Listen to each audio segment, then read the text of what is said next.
तो जिस फिल्म का बेसब्री से इंतजार था, कांतारा चैप्टर 1, वो अब थिएटर्स में आ चुकी है और इसके आते ही इंटरनेट पर तो जैसे चर्चा की बाढ़ आ गई है। जो शुरुआती रिव्यूज और रिएक्शंस आ रहे हैं, उन्होंने एक जबरदस्त माहौल बना दिया है। तो चलिए आज इसी शुरुआती हाइप को डीकोड करते हैं और समझते हैं कि इसके पीछे आखिर है क्या। सुनिए, लोग इसे सिर्फ एक अच्छी फिल्म नहीं कह रहे हैं, नहीं, इसे कहा जा रहा है रोंगटे खड़े कर देने वाला अनुभव। और ये सिर्फ एक तारीफ नहीं है, ये उस गहरे असर की तरफ इशारा है जो फिल्म देखने वालों पर छोड़ रही है। और यह एहसास सिर्फ बातों तक ही सीमित नहीं है। सोशल मीडिया पर जो पहले रिव्यूज आए हैं ना, उनमें फिल्म को 4.5 स्टार्स की शानदार रेटिंग्स मिल रही हैं। ये दिखाता है कि लोगों के साथ इसका कनेक्शन कितना मजबूत बन रहा है एकदम पहले दिन से।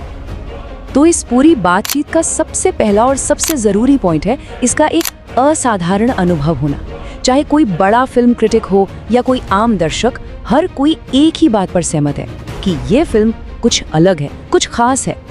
इसे कोई एक और फिल्म की तरह नहीं देख रहा। शुरुआती रिव्यूज में इसे ब्लॉकबस्टर और सिनेमैटिक स्पेक्टिकल जैसे बड़े बड़े नाम दिए जा रहे हैं। कुछ लोग तो इसे इंडियन सिनेमा के लिए एक गाइड तक कह रहे हैं। अब ये तारीफ तो सिर्फ उन्हीं फिल्मों को मिलती है जो इतिहास रचती हैं, है ना? और ऊपर से थिएटर्स से जो स्टैंडिंग ओवेशन की खबरें आ रही हैं, वो इस बात पर मोहर लगा रही हैं।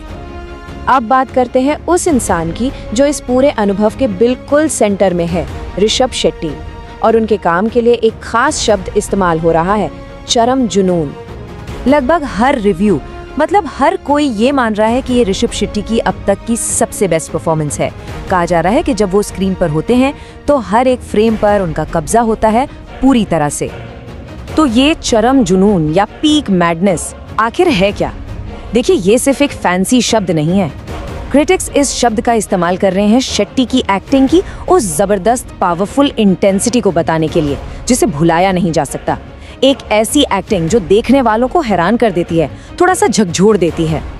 और जो चीज इसे और भी कमाल बनाती है वो है शेट्टी का डबल रोल। कैमरे के पीछे एक डायरेक्टर के तौर पर उन्होंने लोक कथा, विश्वास और एक्शन को एक शानदार कहानी में पिरोया है, और फिर कैमरे के सामने एक एक्टर के तौर पर उन्होंने अपनी जबरदस्त और फिजिकली डिमांडिंग परफॉर्मेंस से उस कहानी में जान डाल दी है। अच्छा, एक दमदार परफॉर्मेंस तो है ही, लेकिन फिल्म में कुछ ऐसे मोमेंट्स भी हैं जिनकी बात सब कर रहे हैं, जो लोगों को याद रह गए हैं।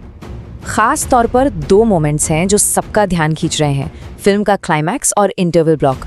इन सीन्स को इतना पावरफुल और यादगार बताया जा रहा है कि लोग थिएटर से निकलने के बाद भी सिर्फ इन्हीं के बारे में बात किए जा रहे हैं। कुल मिलाकर फिल्म देखने के पूरे एक्सपीरियंस को एक लाइन में कहा जा रहा है, अ प्योर डिवाइन राइड, मतलब एक शुद्ध दैवीय यात्रा। ये दिखाता है कि फिल्म सिर्फ एंटरटेनमेंट नहीं दे रही, बल्कि लोगों को एक अलग ही लेवल पर ले जा रही है। लेकिन देखिए, कोई भी बेहतरीन फिल्म सिर्फ एक हीरो के दम पर नहीं चलती है ना, इसके दूसरे हिस्से भी उतने ही जरूरी है जिन्हें आप फिल्म की आत्मा कहा जा रहा है। ऋषभ शेट्टी की उस जबरदस्त एनर्जी को बैलेंस करने और कहानी को एक इमोशनल गहराई देने का काम किया है रुक्मिणी वसंत ने, जिनकी एक्टिंग को सरप्राइज पैकेज कहा जा रहा है। वहीं अजनीश लोकनाथ का बैकग्राउंड स्कोर, उसे तो कांतारा की आत्मा कह रहे हैं।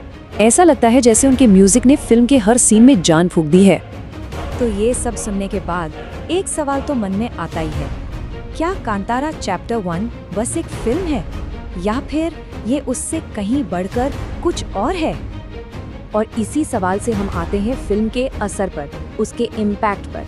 सवाल ये है कि क्या ये फिल्म इंडियन सिनेमा के लिए एक नया माइलस्टोन, एक नया मील का पत्थर बन सकती है? जो शुरुआती रिएक्शंस हैं वो तो इसी तरफ इशारा कर रहे हैं।